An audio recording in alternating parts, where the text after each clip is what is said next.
Hi, as promise something from Gita. मैं इस series की शुरुआत वहाँ से करना चाहूँगी जहाँ से मैंने गीता सीखनी शुरू की थी। मैं 4 साल की थी, तब मेरे पापा ने मुझे पहला कोट सिखाया था, यदा यदा ही धर्मस्य।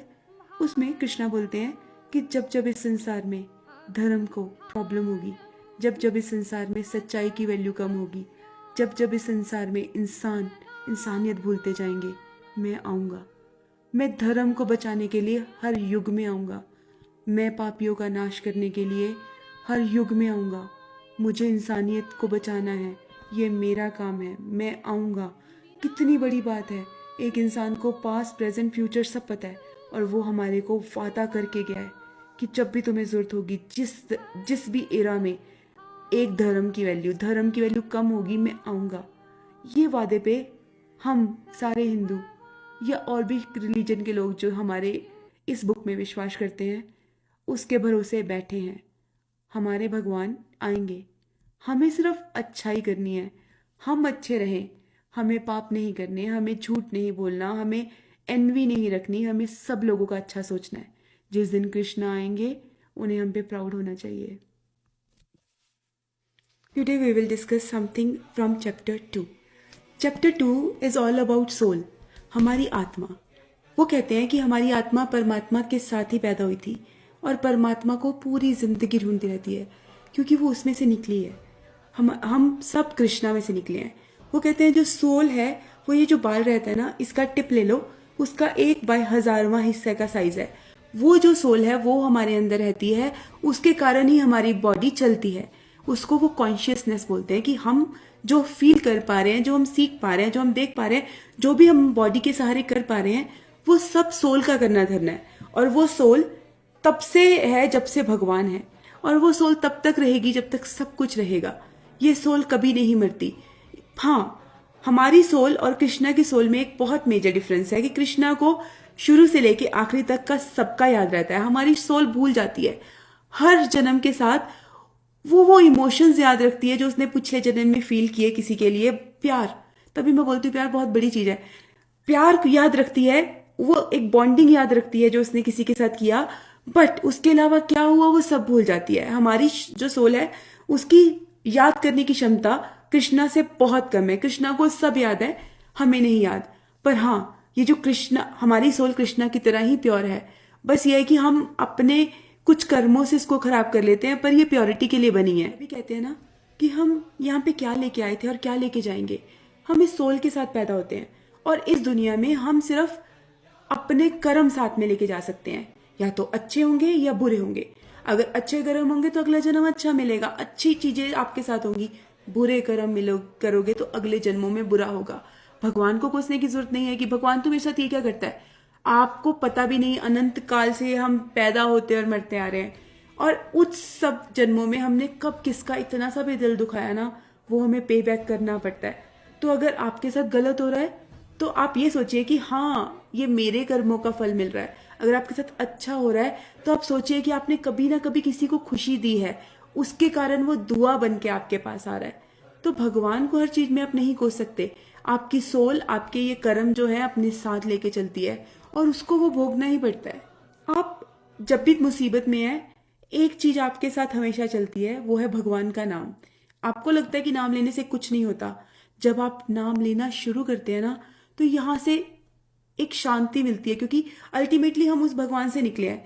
हम उस भगवान का नाम ले रहे हैं, हम उस भगवान को याद करें तो इस जो अंदर है, जो चीज हमें बेचैनी दे रही है, उस चीज को शांति मिलती है। तो अगर आप कभी भी अपसेट हो तो आप प्लीज भगवान का नाम लेके ट्राई कीजिए, आप सच में अच्छा फील करेंगे। चैप्टर 2 में सोल की डेफिनेशन के अलावा भी बहुत कुछ है। एक बहुत अच्छी बात बताई गई है कि अगर तुम किसी अपने को लूज करते हो, यूजली माँ बाप, भाई बहन, किसी दोस्त, किसी को भी लूज करते हो, तो उसके लिए रोने की जरूरत नहीं है, क्योंकि वो इंसान की जो सोल है उसने बॉडी को पावर दी थी, और वो सोल जाके फिर से भगवान में ही मिल गई है, या भगवान में नहीं मिली तो दोबारा जन्म लेके भगवान की खोज ही कर रही है। तो एक चीज जो सिर्फ शरीर को त्याग के गई है पर एग्जिस्ट कर रही है, मरी नहीं है, तो उसका दुख क्यों बनाना, वो हमेशा जिंदा रहेगी। इसमें भगवान कृष्ण अर्जुन जी को ये समझाते हैं कि अगर तुम अपनों को खो भी दोगे तो भी वो मेरे में मिल जाएंगे। तुम्हें उनका दुख मनाने की जरूरत नहीं है, इसलिए अपना कर्म करो। तुम्हारा उस टाइम जो वॉर सिचुएशन है उसमें उसका कर्म था कि वो लड़े, तो उसको वो मोटिवेट करना चाहते थे कि अगर तू किसी को मार भी देगा तो वो मुझ में मिल जाएगा। तो अल्टीमेटली तूने किसी को मारा नहीं है, क्योंकि हमारे जो शरीर में जान है वो सोल देती है और वो सोल जिंदा रहेगी, which is very good thing. अगर आप इस चीज से जूझ रहे हो ना कि हाँ मैंने किसी को खो दिया है, आप इस चीज को समझिए कि आपने उसे खोया नहीं है, वो कहीं ना कहीं है, एग्जिस्ट कर रहा है, वो भगवान के साथ भगवान की मर्जी के हिसाब से कहीं ना कहीं है। चैप्टर सेकंड, एक और बात जो बहुत अच्छी लिखी गई है इसमें, वो कहते हैं कि हमारी जो सोल है उसका अल्टीमेट एम ये है कि उसे परमात्मा में मिलना है।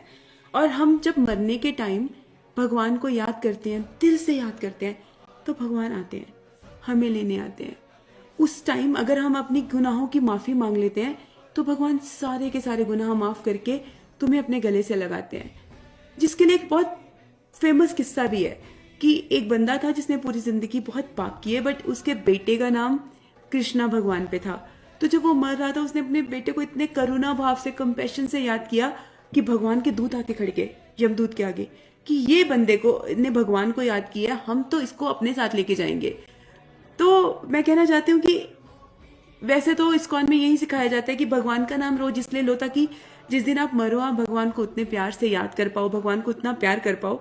बट मैं कहती हूँ कि अगर मर रहे हो तो भगवान को याद करना ही सही है, बिकॉज अल्टीमेटली तो तुम्हें उनके पास ही जाना है। तो अपने भगवान के नाम का रोज जाप कर सकते हो तो जाप करो, अच्छे काम कर सकते हो तो अच्छे काम करो, बट अकॉर्डिंग टू गीता वो बोलते हैं कि भगवान का नाम रोज लेना चाहिए, ताकि जब मरने का दिन आए उस दिन आप उतने प्यार से, जितना प्यार आपने पूरी जिंदगी भगवान को दिया है, उस प्यार से भगवान का नाम ले पाओ और भगवान ही तुम्हें लेने आ जाए। Gita learning part 6।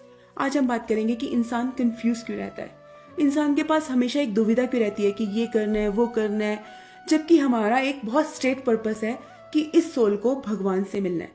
और वो कैसे मिल सकते हैं? हम भगवान को प्यार करके, भगवान का नाम जप के, भगवान के लिए अच्छा करके, हम अपने सारे जो बैड कर्म्स हैं उनको खत्म करके हम भगवान से मिल सकते हैं। हम इस धरती पे इसी पर्पस के लिए बार बार आते हैं कि हम भगवान को मिल सके, हमारी सोल अपने आप को खोज सके, सेल्फ रियलाइज कर सके कि क्या चीज है। ये शरीर इस धरती पे से पैदा हुआ और इस धरती में ही मिल जाएगा। ये आत्मा ही है जो जन्म जन्मांतर तक चलती रहती है।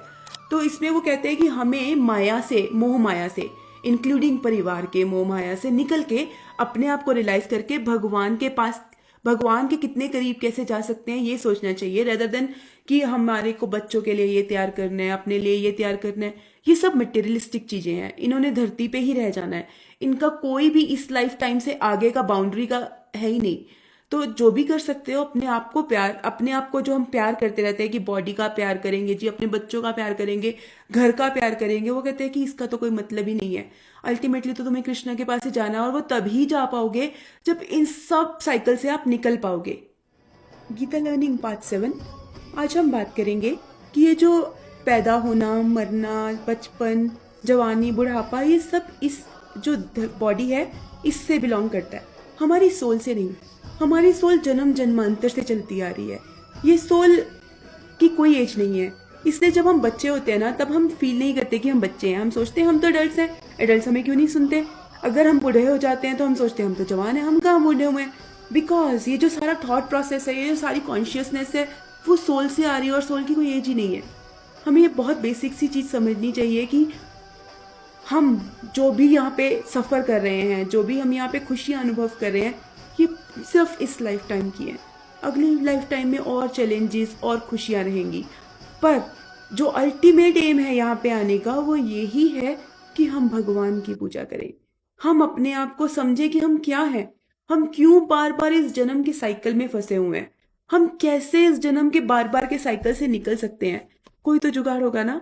तो वो जुगाड़ के लिए वो आंसर वो बोलते हैं कि अगर हम भगवान को समझ लें, अगर हम इतना समझ लें कि हमें भगवान में मिलना है और हमें भगवान से प्यार करके ही भगवान मिलेंगे, तो हम इस जन्म की साइकिल से बाहर आ सकते हैं। उस भगवान का नाम वो कृष्णा बोलते हैं। Gita learning part 8। ये बड़ी अच्छी बात है क्योंकि हमारी जनरेशन में आजकल डिप्रेशन बहुत मेजर चीज हो गई है। इस गीता में चैप्टर 2 में ये बोला गया कि डिप्रेशन किस चीज का रखना है। आपको जो हैप्पीनेस मिल रही है वो आपके अच्छे कर्मों के कारण है, एक दिन खत्म हो जाएंगे। आपको जो दुख मिल रहा है वो आपके बुरे कर्मों के कारण है, वो भी एक दिन खत्म हो जाएंगे। तो जो हैप्पीनेस है उसके साथ बहुत ज्यादा हैप्पीनेस मत दिखाइए, उसको कंटेन करना सीखिए कि आज मैं बहुत खुश हूं, मैं नाचूंगा गाऊंगा। हैप्पीनेस की भी एक लिमिट रखिए, और जब आप दुखी हैं तो ऐसे डिप्रेस होकर मत बैठ जाइए, क्योंकि वो भी खत्म हो जाएगा। उसकी भी एक लिमिट रखिए। दुख और हैप्पीनेस में एक बैलेंस आउट रखिए, ना तो बहुत ज्यादा हल्ला मचाइए, ना बहुत ज्यादा परेशान हो जाइए। जिस दिन आप ये बैलेंस करना सीख जाओगे, आप मोह माया की एक जो जंजाल है जो ये धरती हमारे पे डालती है, आप उससे बाहर निकलने में आपको बहुत हेल्प मिलेगा। बिकॉज ना तो आपको हैप्पीनेस बहुत ज्यादा हैप्पी करेगी, ना आपको सैडनेस बहुत ज्यादा सैड करेगी। आप एक्सेप्ट करना सीख जाओगे कि ये कर्म साइकिल है। हैप्पीनेस है तो सैडनेस आएगी ही आएगी, अगर सैडनेस है तो हैप्पीनेस आएगी ही आएगी। ये कॉन्टिन्यूस प्रोसेस है, इससे आप नहीं निकल सकते। ये जिंदगी का बहुत बड़ा सच है कि हैप्पीनेस के पीछे सैडनेस और सैडनेस के पीछे हैप्पीनेस। जैसे कि सुबह के बाद शाम और शाम के बाद रात और रात के बाद फिर सुबह, ये आएगा ही आएगा। वैसे ही हमारी जिंदगी में खुशियां और दुख का साइकिल चलता है। गीता लर्निंग पार्ट 8, इसमें हम सीखेंगे कि हमें माया के जंजाल से कैसे बाहर निकलना है। हम हर चीज से प्यार करके बैठे हुए हैं, कुर्सी, जूते, घर, बच्चे, परिवार, ये तो बड़ी चीजें हैं। हम छोटी छोटी चीजों से, नेल पेंट्स, लिपस्टिक, गहने, इन चीजों से भी बहुत प्यार करते हैं। क्या हमें इनको प्यार करने की जरूरत है? क्या इनमें से कोई भी चीज हमारे साथ जाएगी? और इन सब चीजों में से हम क्या ढूंढ रहे हैं? क्या हमें हैप्पीनेस मिलती है? क्या वो रियल हैप्पीनेस है जो आपको मिलती है? इस बुक में बोला गया है कि रियल हैप्पीनेस सिर्फ भगवान में है, बाकी सब चीजें मटेरियलिस्टिक हैं। ये इस जन्म में है, अगले जन्म में कुछ और होगा। तो इन चीजों के पीछे भागने की जगह वो बोलते हैं कि कृष्णा का नाम जपो। कृष्णा का नाम हर जन्म में आपको पुण्य पुण्य देता जाएगा, और जितने पुण्य जोड़ते जाओगे उतनी खुशियां भी आपकी जिंदगी में रहेंगी। खुशियां बहुत ज्यादा उछल के मत बनाओ, बिकॉज उसका भी एक लिमिट होता है। तो अपनी खुशियों को कंटेन करना सीखो। अपनी खुशी है तो दिल में रखो, उस खुशी में भी किसी का अच्छा करने का सोचो, क्योंकि खुशियों का सर्कल जो है, अगर कॉन्टिन्यूस चाहते हो तो अच्छाई भी कॉन्टिन्यूस करनी पड़ेगी। तो कृष्णा बोलते हैं कि रियल हैप्पीनेस सिर्फ मेरे नाम में है, सिर्फ मुझ में मिलने में है। जो सुकून कृष्णा में है वो बोलते हैं कि कहीं और आपको मिलेगा ही नहीं। आपको लग रहा है उस चीज में सुकून है, बट वो रियल सुकून नहीं है। जो असली पर्पस है सोल का, वो कृष्णा में मिलना है। गीता लर्निंग पार्ट 9, ये मेरा फेवरेट पार्ट है अब तक जो मैंने पढ़ा है, क्योंकि मैं बचपन से बिलीव करती हूँ कि इस पूरे यूनिवर्स में लाइफ एग्जिस्ट करती है। जो कि बोला जाता है कि नहीं, अभी हमें नोन जो है वो सिर्फ अर्थ पे है। मुझे नहीं लगता।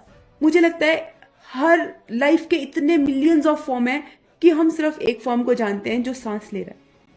हम बोलते हैं कि हम ह्यूमन बीइंग, प्लांट्स या एनिमल्स ही में ही लाइफ है। ऐसा नहीं है। मुझे लगता है कि हमारी अंडरस्टैंडिंग से बहुत आगे है लाइफ। एक हम अभी तक अपनी धरती का भी 5% 5.5% नहीं समझ पाए, तो हम लाइफ को क्या समझेंगे? तो इस बुक में एक बड़ी प्यारी लाइन लिखी है कि therefore there is no doubt that there are living entities also in sun planet with suitable bodies to live there. If the sun globe is uninhabited, then the word sarvegata, living everywhere, become meaningless. Wow! वो बोलते हैं कि सन, सूर्य में भी ऐसे living beings हैं जो वहां पे रह सकते हैं। जैसे हम धरती पे सरवाइव कर सकते हैं, हम सूरज पे नहीं। बट हाँ, सूरज पे कुछ ऐसे लिविंग बींग्स होंगे जो सूरज के हिसाब से बने। The learning part 9 continuation. तो वो बोलते हैं कि हर जगह, जैसे मार्स है, जैसे बाकी प्लैनेट्स हैं, यहाँ पूरी गैलेक्सी में लाइफ भरी पड़ी है। हर प्लैनेट का एक अलग लाइफ फॉर्म होगा जो हम नहीं समझ सकते। हो सकता है हम देख ही नहीं सकते, हम जा ही नहीं सकते, तो देखना तो बहुत दूर की बात है। जितने मर्जी एक्सपेरिमेंट्स कर लो, मुझे लगता है मून पे भी लाइफ होगी। ह्यूमनाइड फॉर्म में नहीं होगी, ह्यूमन फॉर्म में नहीं होगी, बट किसी फॉर्म में होगी, माइक्रोब फॉर्म में होगी। क्या पता, हम सोचते हैं कि जो सांस लेता है वो लाइफ हो। क्या पता लाइफ की क्या डेफिनेशन है, कहाँ तक लाइफ का डेफिनेशन है। हम 100 साल में मर जाते हैं, क्या पता कितने जीव हो जो 0.1 सेकंड से पहले मर जाते हो, बट वहां पे एग्जिस्ट करते हो। हमारी स्टडी करने से पहले उनका एग्जिस्टेंस ही खत्म हो जाए। ये एक बहुत साइंटिफिक बात है जो गीता में इतने साल पहले बता दी गई है कि लाइफ हम नहीं समझ पाते, बट लाइफ हर जगह है, सर्वव्यापी है। वाओ, मैं इससे ज्यादा पसंद इस पूरी बुक में किसी सेंटेंस को नहीं करती।